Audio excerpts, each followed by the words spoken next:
Hello friends, welcome back to my channel learning with Richa.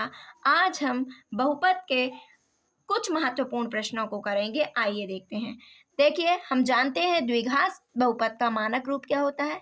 ax square plus bx plus c होता है। अब इसके शून्य क्या है?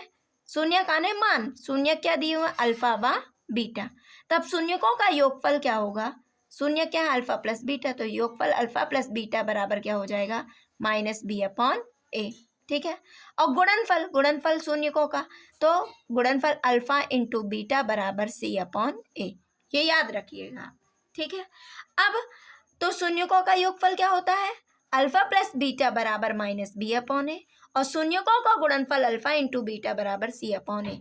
ये पेपर में पूछता है ना कि शून्य अल्फा व बीटा दिए हुए हैं, तब शून्यकों का योगफल क्या होगा? तो आप लिख दीजिए माइनस बी अपॉन ए। गुणनफल पूछ रहा है तो लिख दीजिए सी अपॉन ए। ठीक है ना। अब जैसे कोई द्विघात बहुपद दिया हो, है ना, तो सबसे पहले अपन को शून्यकों का योगफल और गुणनफल निकालना हो। तो जैसे द्विघात बहुपद क्या दिया है? X square plus 7x plus 10, है ना। तो लिखोगे आप उपर्युक्त द्विघात बहुपद की A X square plus B X plus C से तुलना करने पर। ठीक है, तुलना कर रहे हैं हम इसकी उपर्युक्त मतलब ऊपर दिए हुए द्विघात बहुपद की A X square plus B X plus C से तुलना करने पर। चलिए तुलना करते हैं। तो एक्स स्क्वायर है ना, यहाँ पर ए का मान क्या हो जाएगा? ए बराबर एक, क्या है? एक हो जाएगा। बी बराबर क्या हो जाएगा? बी एक्स, तो एक्स का गुणांक क्या है? 7, और सी बराबर क्या हो जाएगा? 10। तब शून्यकों का योगफल बराबर, योगफल क्या होता है सूत्र? माइनस बी अपॉन ए। ध्यान दीजिए, बी का मान क्या है? 7, ए का मान क्या है? 1, तो आंसर हो जाएगा -7। अब इसी तरह से शून्यकों का गुणनफल, शून्यकों का गुणनफल, ठीक है ना। गुणनफल क्या होता है? सी अपॉन ए। तो सी का मान क्या है? 10, ए का मान क्या है? 1, तो शून्यकों का गुणनफल क्या हो जाएगा? 10। चलिए अब हम आगे देखते हैं। इसी टाइप का एक प्रश्न है, जैसे आया है ना ऑब्जेक्टिव में पूछे एक्स स्क्वायर माइनस 3 है एक बहुपद, एक द्विघात बहुपद है ना। इसकी अधिकतम घात कितनी है? 2। एक द्विघात बहुपद ये दिया हुआ है ना। अब कहा जाएगा कि इसका योगफल निकालो। ठीक है, तो शून्यकों का योगफल निकालो। तो सबसे पहले तुलना कर लीजिए, लिख दीजिए उपर्युक्त द्विघात बहुपद की A X square plus B X plus C से तुलना करने पर। तो यहाँ पर ए का मान एक्स स्क्वायर की जगह, एक्स स्क्वायर का गुणांक क्या है? 1। बी एक्स का गुणांक है ना, यहाँ कुछ नहीं है तो 0 कर दो। सी का मान क्या है? ऋण 3। ये भूल जाते हैं आप, क्योंकि द्विघात बहुपद क्या होता है? A X square plus B X plus C. तो यहाँ प्लस में है ना, तो सी तो ऋण का है यहाँ, तो ऋण 3 हो जाएगा, है ना। इसलिए आप बिल्कुल कंफ्यूज नहीं होइए, चिन्हों को ध्यान से रखिए। अब शून्यकों का योगफल, तो शून्यकों का योगफल बराबर क्या होता है? माइनस बी अपॉन ए, माइनस बी अपॉन ए। बी का मान क्या है? 0, ए का मान क्या है? 1, तो क्या हो जाएगा? हम 0 में 1 का भाग देंगे तो क्या आएगा? 0 ही आएगा। अब शून्यकों का गुणनफल है ना, क्या होता है? शून्यकों का गुणनफल बराबर सी अपॉन ए। तो सी का मान क्या है? ऋण 3, ए का मान क्या है? 1, तो क्या हो जाएगा? ऋण 3। तो आप इन प्रश्नों का अच्छे से अभ्यास कर लीजिए, ऑब्जेक्टिव में भी पूछे जाते हैं, बहुत ही आसान प्रश्न है। यदि आप इन प्रश्नों का अच्छे से रिवीजन कर लेंगे तो बन जाएंगे। चलिए अब आगे देखते हैं इसी तरह के और प्रश्न। जैसे क्या दिया हुआ है कि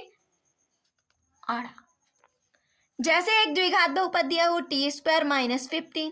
ठीक है, तो अब यहाँ आपने तो सोचा एक्स स्क्वायर आया तो टी स्क्वायर क्या है, तो चर तो बदल सकते हैं ना, है ना। तो अपन तुलना कर देते हैं, A T square plus B T plus C, हमने भी टी में कर लिया। चलो अब टी स्क्वायर की जगह टी स्क्वायर है, ए का गुणांक क्या हो जाएगा? 1। अब बी की जगह कुछ नहीं है ना, तो बी टी का गुणांक कुछ है नहीं है, तो बी बराबर 0, और सी बराबर क्या हो जाएगा? -15। जल्दी से गुणनफल माइनस बी अपॉन है, तो 0/1 करोगी तो क्या आ जाएगा? 0। शून्यकों का गुणनफल सी अपॉन है, तो सी का मान है -15, A1 ये निकाल लिए। ठीक है, तो आप जरा सा अभ्यास कीजिए, बन जाएगा। ठीक है, अब हम शून्यक निकालना सीखते हैं। ठीक है ना, तो आइए देखते हैं। अब हम शून्य ज्ञात करना सीखते हैं। जैसे द्विघात बहुपद दिया हुआ है x² प्लस 7x प्लस 10, तो सबसे पहले ध्यान दीजिए, आपको इस प्रश्न को तोड़ते आना चाहिए, है ना। कैसे तोड़ेंगे, तो देखिए, सबसे पहले बच्चे ये भूल जाते हैं x² अधिकतम घात वाला, फिर कम घात वाला, फिर उससे भी कम घात वाला, इस तरह से ये जमा होना चाहिए, है ना। तो हमें एक ये पता है कि मानक समीकरण, द्विघात समीकरण का मानक रूप होता है ax² plus bx plus c। तो पहले नहीं जमा है तो जमा लो, और जमा है तो अच्छी बात है। अब x² का गुणांक क्या है 1, और अचर पद क्या है 10, तो 10 एकम 10, मतलब गुणा करने में क्या आना चाहिए 10। अब x का गुणांक क्या है 7, बीच में क्या लिखा है 7, मतलब जोड़ने और घटाने में 7 आना चाहिए और गुणा करने में 10 आना चाहिए। तो बताओ ऐसी संख्या क्या है।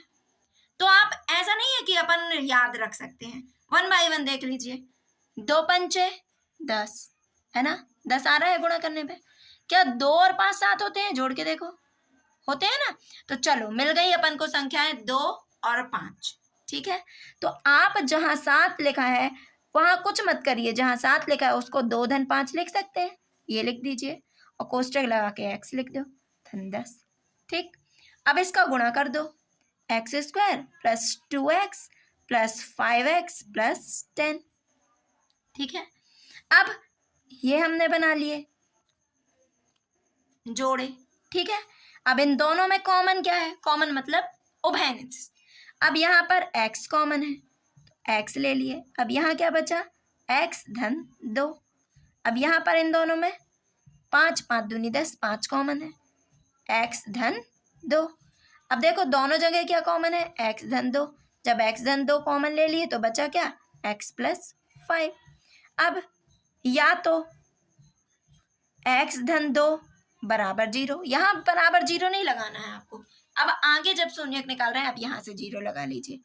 x बराबर, इस साइड आएगा धन का 2 है तो ये ऋण का हो जाएगा ऋण 2, या x धन 5 बराबर 0, इस साइड आएगा तो x बराबर ऋण 5। ये निकाला है शून्य।